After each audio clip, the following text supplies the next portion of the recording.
That's why News at 5.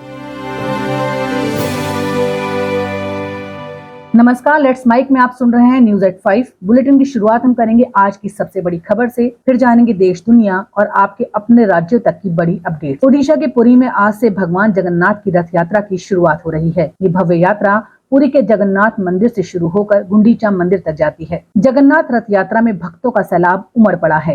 12 दिन तक चलने वाली रथ यात्रा को लेकर भक्त उत्साहित हैं। वहीं राष्ट्रपति द्रौपदी मुर्मू और पीएम नरेंद्र मोदी ने देशवासियों को जगन्नाथ रथ यात्रा की शुभकामनाएं दी। इस रथ यात्रा के दौरान भक्त भगवान जगन्नाथ, बड़े भाई बलभद्र और बहन देवी सुभद्रा 3 देवताओं के भव्य रथों को खींचते हैं। बता दें, तीनों देवता गुंडीचा मंदिर में 1 सप्ताह बिताते हैं, जिसके बाद वे यहाँ जगन्नाथ मंदिर में वापस आते हैं। हर बार की तरह इस बार भी जगन्नाथ रथ यात्रा में भारी भीड़ उमड़ी है। इस रथ यात्रा को देखने के लिए लाखों श्रद्धालु देश विदेश से पुरी आते हैं और त्रिदेवों के दर्शन करते हैं। देवता साल में एक बार जाति, धर्म और संप्रदाय से ऊपर उठकर भक्तों से मिलने के लिए 12वीं सदी के मंदिर से बाहर आते हैं। रथ यात्रा का समापन 8 जुलाई को होगा। इस अवसर पर सुरक्षा के कड़े इंतजाम किए गए हैं। जैसा कि आपको पता है कि बहुत सारी एजेंसियां यहाँ पे डिप्लॉय हैं आज रथ यात्रा के फेस्टिवल के दौरान।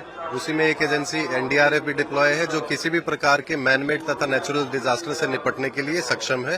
तथा हमारी यहाँ एक टीम डिप्लॉय है और हर तरीके से हमारे आदमी ट्रेंड हैं, चाहे वो मेडिकल इमरजेंसी है, चाहे वो कोलैप्स स्ट्रक्चर कोई वो है या फ्लड वाटर का कोई है, तो सब प्रकार से हमारे आदमी चुस्त और दुरुस्त हैं, यहाँ डिप्लॉयड है और अपना काम करने के लिए तैयार हैं। पुरी के साथ ही आज देश भर में भगवान जगन्नाथ की रथ यात्राएं निकाली जा रही हैं। अहमदाबाद में रथ यात्रा के दौरान हाथी बेकाबू हो गया। मौके पर अफरा तफरी का माहौल कायम हो गया। घटनास्थल पर मौजूद लोगों ने कहा कि हाथी अपना रास्ता भटक गया। लोगों ने कहा कि एक पल को लगा कि हाथी हमें कुचल देगा। पुलिस और वन विभाग की टीम ने लोगों को सीटी बजाने से रोका। कुछ देर बाद प्रशासन ने हालात पर नियंत्रण पा लिया। भारत के रक्षा मंत्री राजनाथ सिंह ने चीन के रक्षा मंत्री एडमिरल डोंग जून से क्विंगडाओ में मुलाकात की। राजनाथ सिंह ने ये जानकारी सोशल मीडिया प्लेटफॉर्म एक्स पर दी। उन्होंने बताया कि चीन के रक्षा मंत्री से उनकी द्विपक्षीय संबंधों से जुड़े मुद्दों पर चर्चा हुई। राजनाथ सिंह ने कहा है, करीब 6 साल के बाद कैलाश मानसरोवर यात्रा के फिर से शुरू होने पर मैंने खुशी जाहिर की। उन्होंने कहा, ये दोनों पक्षों की जिम्मेदारी है कि सकारात्मक गति को बनाए रखें। राजनाथ सिंह चीन के रक्षा मंत्री से ऐसे समय में मिले हैं जब उन्होंने चीन के क्विंगडाओ में हुए शंघाई सहयोग संगठन की मीटिंग के साझा बयान पर हस्ताक्षर करने से इनकार कर दिया था। साझा बयान पर हस्ताक्षर करने से मना करने पर विदेश मंत्री एस जयशंकर ने प्रतिक्रिया दी है। एस जयशंकर ने प्रेस कॉन्फ्रेंस के दौरान कहा कि शंघाई सहयोग संगठन का जब गठन हुआ तो इसका उद्देश्य आतंकवाद से लड़ना था। राजनाथ सिंह रक्षा मंत्रियों की बैठक के लिए गए और स्टेटमेंट पर चर्चा हुई तो एक देश ने कहा कि वो इसमें उसका उल्लेख नहीं चाहते। Shanghai Cooperation Organization, its objective was to fight terrorism. When Rajnath ji went for a defense ministers meeting and there was a discussion on the outcome document, one country, you can guess which one country said that no, we do not want a reference. और राजनाथ जी ने कहा कि अगर आतंकवाद का कोई इसमें जिक्र नहीं है तो हम लोग जो है वो स्टेटमेंट नहीं मानते। संविधान की प्रस्तावना में शामिल समाजवादी और धर्मनिरपेक्ष शब्द की समीक्षा की आरएसएस की मांग को लेकर कांग्रेस महासचिव ने हमला बोला है। कांग्रेस महासचिव जयराम रमेश ने आरोप लगाया कि आरएसएस ने संविधान को कभी स्वीकार नहीं किया। आरएसएस की ये मांग बाबा साहब अम्बेडकर के न्यायपूर्ण, समावेशी और लोकतांत्रिक भारत के दृष्टिकोण को नष्ट करने की साजिश का हिस्सा है। उन्होंने कहा कि आरएसएस का सुझाव संविधान की आत्मा पर जानबूझकर किया गया हमला है। कांग्रेस महासचिव जयराम रमेश ने कहा कि आरएसएस ने भारत के संविधान को कभी स्वीकार नहीं किया है। इसने 30 नवम्बर 1949 के बाद से डॉक्टर अम्बेडकर, नेहरू और इसके निर्माण में शामिल अन्य लोगों पर हमला किया। आरएसएस के अपने शब्दों में संविधान मनुस्मृति से प्रेरित नहीं था। आरएसएस और भाजपा ने बार बार नए संविधान की मांग की है। दरअसल आरएसएस नेता होसबोले ने बृहस्पतिवार को संविधान की प्रस्तावना में समाजवादी और धर्मनिरपेक्ष शब्दों की समीक्षा करने की मांग की। उन्होंने कहा, इन शब्दों को आपातकाल के दौरान जोड़ा गया था। उन्होंने कहा, ये कभी भी बीआर अम्बेडकर द्वारा तैयार संविधान का हिस्सा नहीं थे। आपातकाल पर आयोजित एक कार्यक्रम को संबोधित करते हुए होसबोले ने कहा, बाबा साहब अम्बेडकर ने संविधान की प्रस्तावना में कभी ये शब्द नहीं लिखे थे। आपातकाल के दौरान जब मौलिक अधिकार निलंबित कर दिए गए, संसद काम नहीं कर रही थी, न्यायपालिका लंगड़ी हो गई थी, तब ये शब्द जोड़े गए।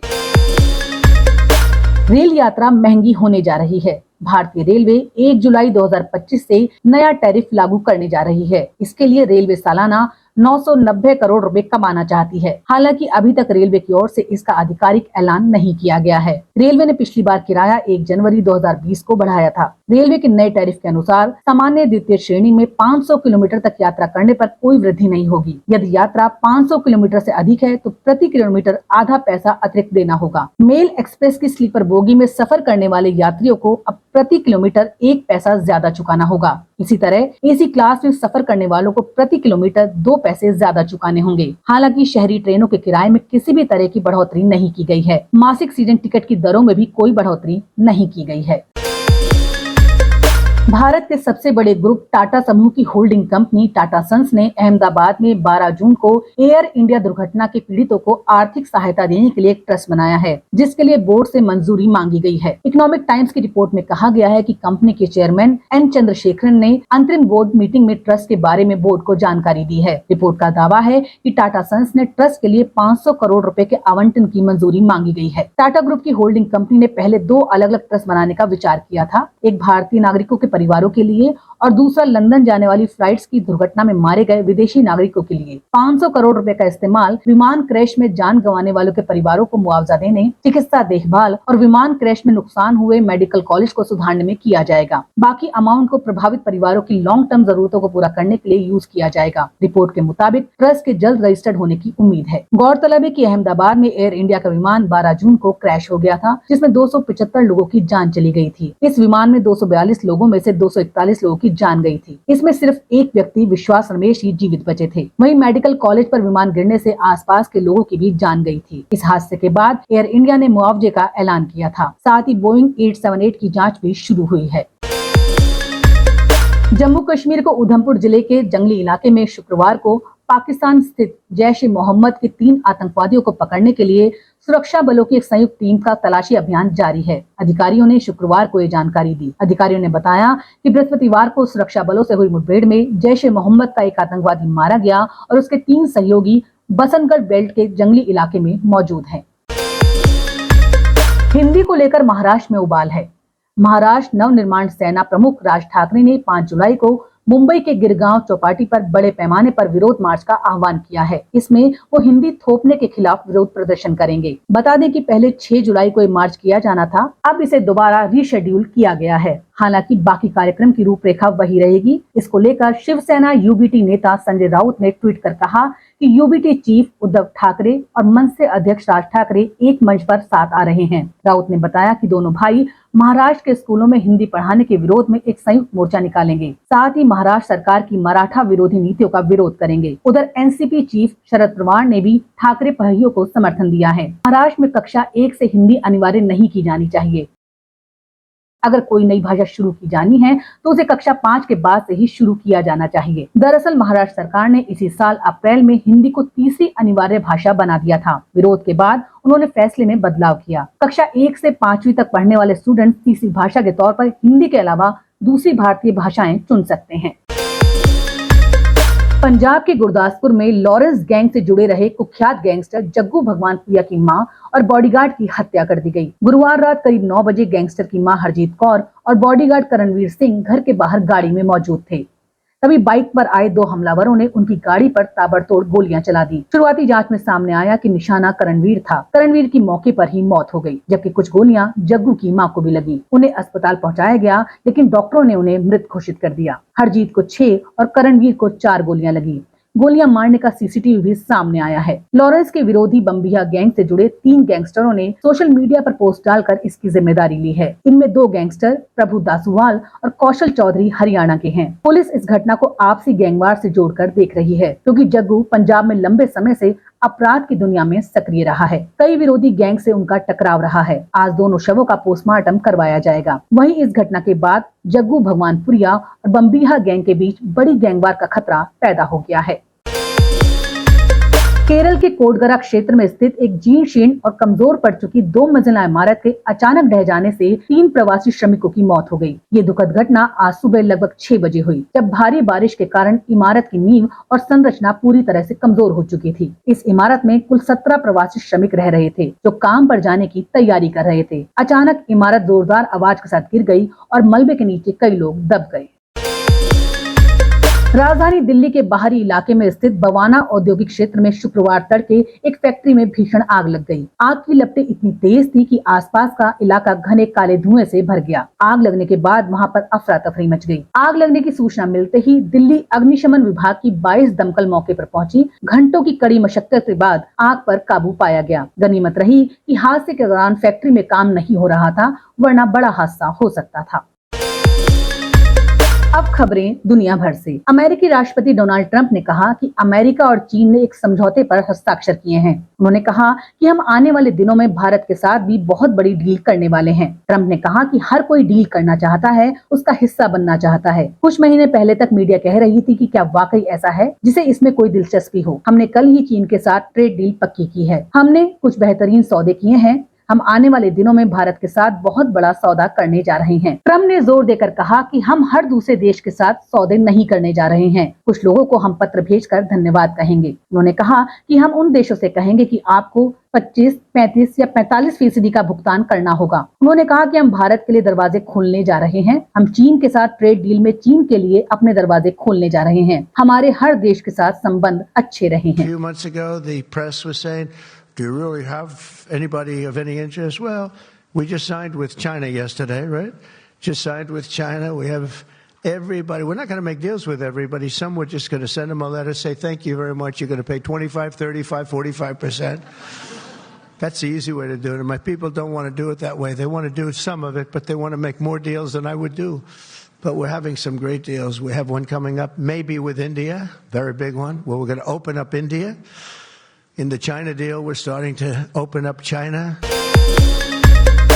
कोलंबिया क्लाइमेट स्कूल और रॉकफेलर फाउंडेशन ने 188 देशों पर नई रिपोर्ट जारी की है। इस रिपोर्ट में दुनिया के उन देशों की पहचान की है जो जलवायु आपदाओं के लिहाज से सबसे ज्यादा संवेदनशील हैं। इस रिपोर्ट के मुताबिक 2 अरब से ज्यादा लोग ऐसे 65 देशों में रहते हैं जिन्हें रेड जोन में रखा गया है, यानी जहां जलवायु जोखिम बेहद ज्यादा है और वित्तीय संसाधन बेहद कम। इनमें 2/3 देश अफ्रीका के हैं, लेकिन चौंकाने वाली बात यह है कि यूरोप के भी 2 देश साइप्रस और यूक्रेन इस सूची में शामिल हैं। कई देश भारी कर्ज में डूबे हैं और जब तक वे पुनर्निर्माण और जलवायु अनुकूलन के लिए सस्ती फाइनेंशियल नहीं पा सकेंगे, तब तक हर नई आपदा उनके लिए एक बड़ा मानवीय संकट बन जाती है। रिपोर्ट में ये भी कहा गया है कि पारंपरिक मदद देने के मॉडल जो केवल प्रति व्यक्ति आय या जीडीपी पर आधारित हैं, अब पर्याप्त नहीं रह गए। इस इंडेक्स में उन अन्य कारकों को भी ध्यान में रखा गया है जो जलवायु संकट को और गंभीर बनाते हैं, जैसे युद्ध जैसे यूक्रेन में हो रहा है या फिर भूकंप जो साइप्रस जैसे देशों को प्रभावित करते हैं। रिपोर्ट ये भी बताती है कि अगर यही रुख जारी रहा तो 2050 तक जलवायु आपदाएं दुनिया भर में करीब 1.5 करोड़ लोगों की जान ले सकती हैं और 12.5 ट्रिलियन डॉलर का आर्थिक नुकसान हो सकता है।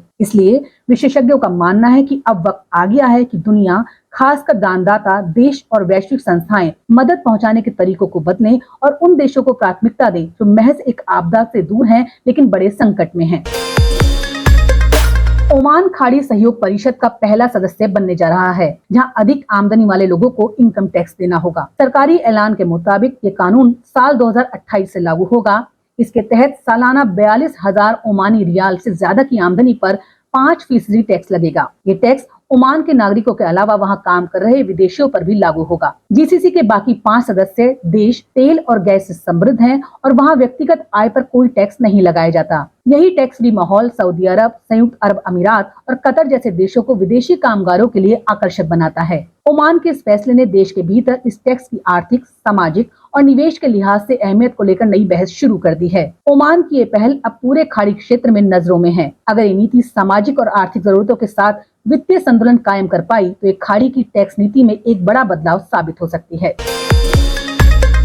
हफ्ते के आखिरी कारोबारी दिन शुक्रवार को सोने की कीमतों में जबरदस्त गिरावट देखने को मिली। सोने की घरेलू वायदा कीमतें शुरुआती कारोबार में बड़ी गिरावट के साथ ट्रेड करती दिखी। MCX एक्सचेंज पर शुक्रवार सुबह सोने का वायदा भाव 955 रुपए की बड़ी गिरावट के साथ 96,132 रुपए प्रति 10 ग्राम पर ट्रेड करता दिखाई दिया। वैश्विक स्तर पर भी सोने की कीमतों में बड़ी गिरावट देखने को मिली है। ईरान और इजराइल के बीच तनाव कम होने से सोना सेफ हेवन एसेट के रूप में कमजोर हुआ है। ऐसे में सोने की डिमांड फीकी पड़ी है। इसका सीधा असर कीमतों पर देखा जा रहा है। सोने के साथ ही चांदी की कीमतों में भी शुक्रवार सुबह गिरावट देखने को मिली। MCX एक्सचेंज पर चांदी का वायदा भाव गिरावट के साथ ट्रेड करता दिखाई दिया। शुरुआती कारोबार में चांदी 0.11% की गिरावट के साथ 1,06,629 रुपए प्रति किलोग्राम पर ट्रेड करती दिखी। आप सुन रहे थे let's make more than radio. Follow कीजिए हमें हमारे सोशल मीडिया प्लेटफॉर्म्स पर।